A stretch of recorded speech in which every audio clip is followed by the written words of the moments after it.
You hear that? Waves.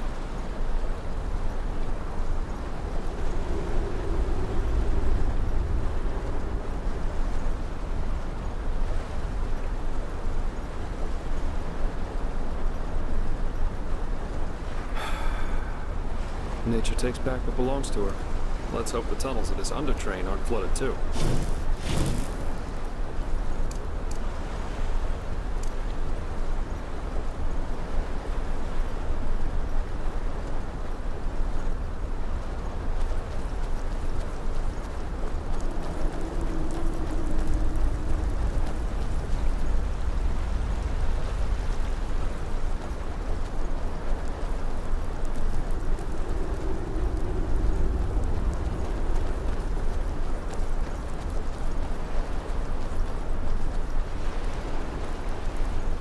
Wait, I know that smell. Stay here.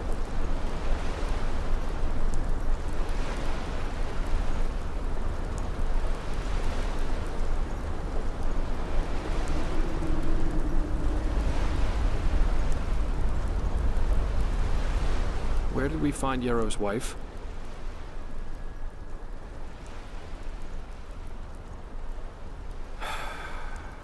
Then it really is you. Good question. Best you take a look for yourself. I'll wait here.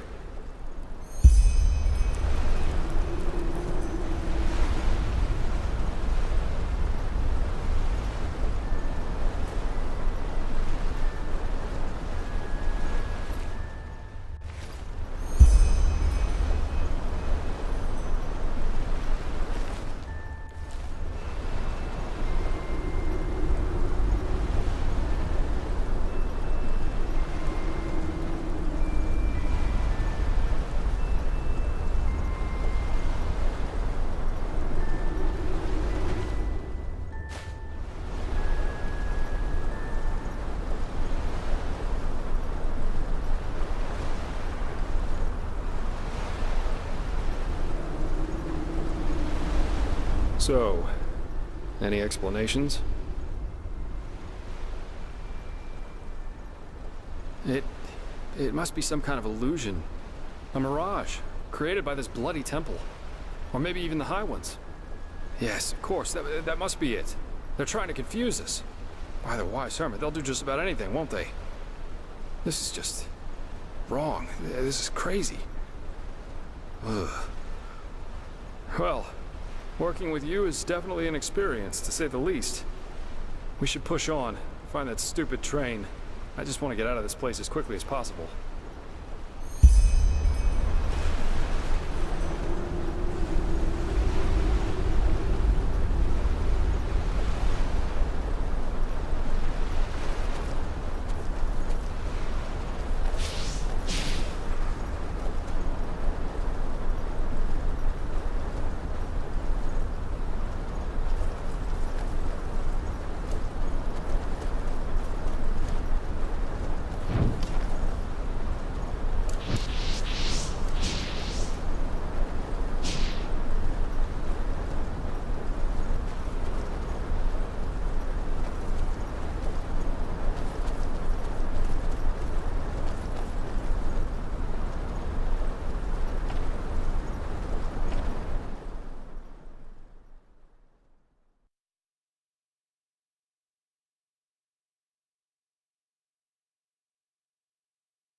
bullseye.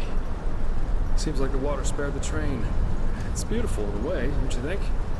I bet every arcanist would give his left hand just to get a look at it. And we're about to use it. Only thing left to do now is find out how. Seems to me that we first have to open this gate and reactivate the mechanism that powers this place. I'll take a look around. Try and find something that lets us open the gate.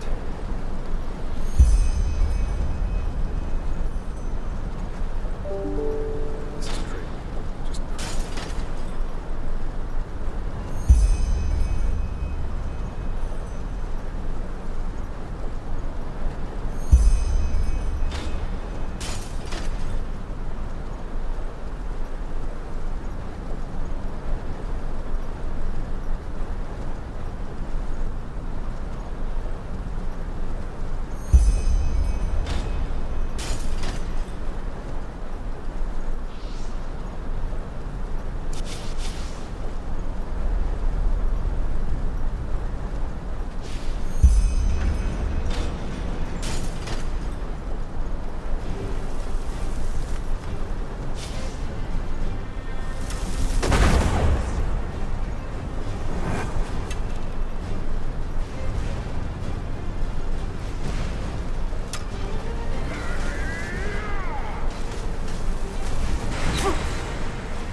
go on inside and take a seat, okay?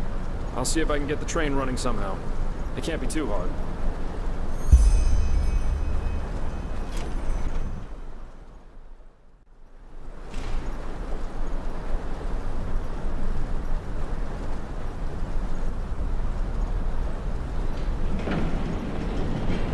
Ta-da! Yes, I'm amazing. I know that. If being a merc doesn't work out in the long run, maybe I'll ask the Order to hire me as an expert on Pyrean railways. But no guarantee this thing won't drive us right to the next abyss. Anyway, I guess even with this thing, it should be a while till we arrive. Let's make ourselves comfortable.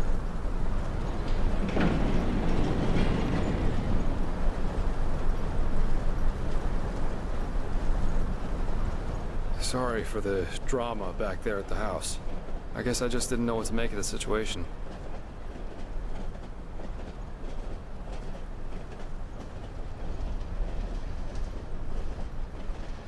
I figure all of this is just wrong. But I'm repeating myself. If the High Ones were planning to confuse us, they definitely succeeded. We really should tell the Grand Master about this, and about what happened to Constantine. Still, we can't allow this to get inside our heads too much. What matters right now is the mission. And at least it stays exciting. Two daring adventurers who have gotten themselves into something they don't even remotely understand are plundering ancient ruins in search of treasure.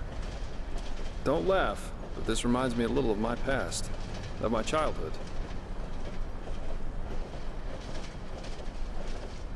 Not the part including mysterious corpses and crazed mages, of course. My sister and I, when we were young, we always used to go exploring the caves near our manor. Father always gave us a good scolding when he got wind of it, but of course that didn't keep us from doing it again. Right, because I never told you. Adila and I are not exactly close these days anyway, probably because we lost our bond somehow after our father died. Yes, he did. Together with my siblings. Actually, Adila and I are the only surviving Delverics. All the others were murdered.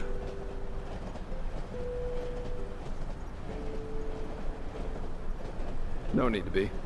But I appreciate the thought, so thanks. In a sad way, a part of me is actually glad everything happened the way it did back then. It made me into a man, and it showed me what kind of characteristics have a tendency to drastically shorten one's life. Stubbornness. My father was a judge in the tribunal, you know. He was a hard man, who at least, after our mother died while giving birth to Adila, lived for only one thing. His principles. Justice knows no compromise. That was his great creed. No matter who stood before him in court, my father treated them all the same. Damien Delveric, the epitome of justice.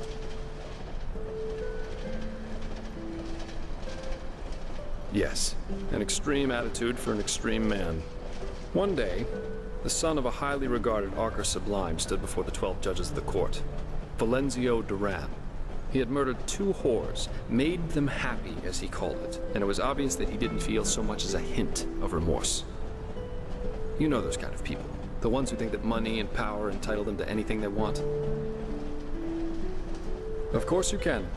11 of the 12 judges voted for a verdict of not guilty, because they knew Valenzio's father was influential within the Relata. Only my father, of course, remained unshaken. 1 week later, our manor was robbed by 4 masked men who killed everyone. Servants, guards, my 2 younger brothers, all of them. Officially, they were bandits, who just happened to be running around with blades made of shadow steel. My sister and I only survived because we had snuck out for one of our expeditions. Ironic, isn't it?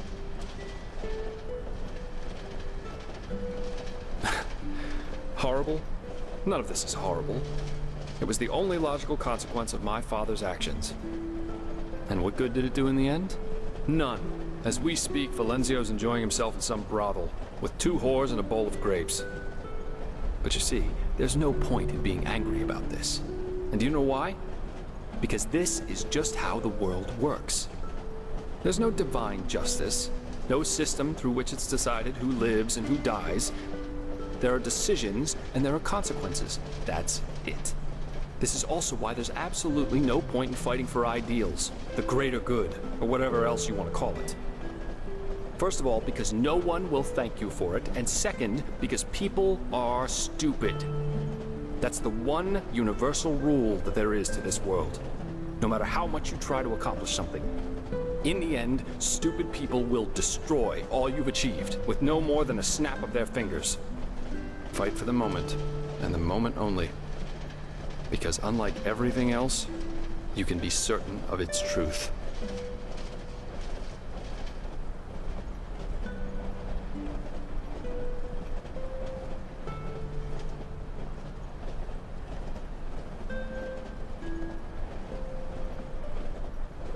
No.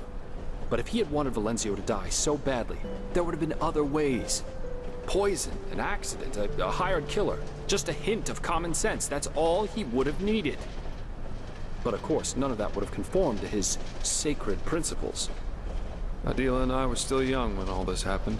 A friendly family took us in, and my sister joined the Order of the Apothecary in the Frostcliff Mountains. But since then, we haven't been able to speak to one another. She raised a wall of ice around herself, so to speak, and fled into old family books and memories. But, anyway, enough about me. You're an orphan too, aren't you? How come? You never told me about that.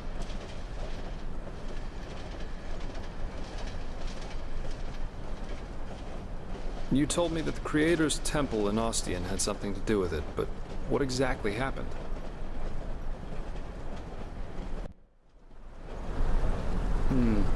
I see. I've had my share of those kinds of dreams too. In the one I had, I was always walking down an alley in Arx Harbor. There were figures dressed in rags and veils, cowering next to the walls. And even though I didn't want to, I had to pass by them. And when I did, they started to weep, and all at once tried to drag me over to them. I screamed and I fought. And eventually I came to realize that they all had my father's face. And then their skin would start melting from their skull like hot wax. Not a very nice image, as you can imagine. One day the dreams just stopped, though. I don't know why.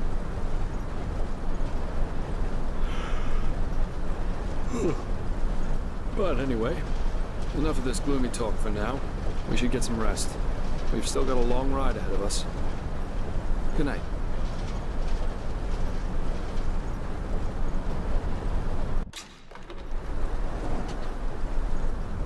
Rise and shine, my friend. We have arrived. How'd you sleep?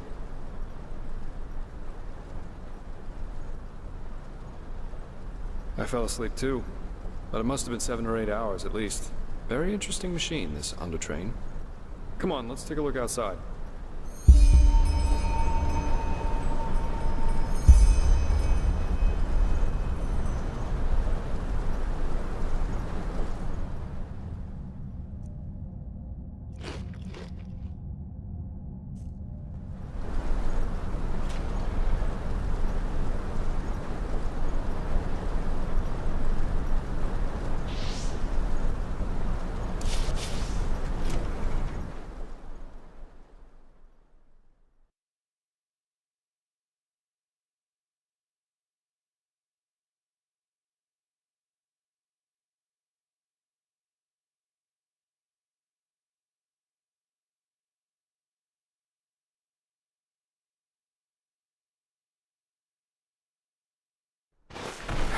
Seems someone has prepared a welcome for us.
be damned.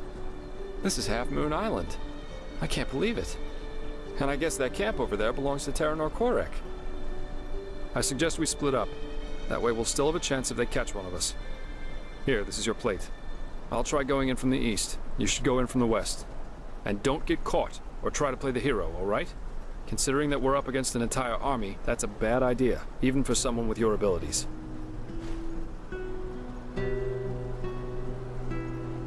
Anywhere inside the camp.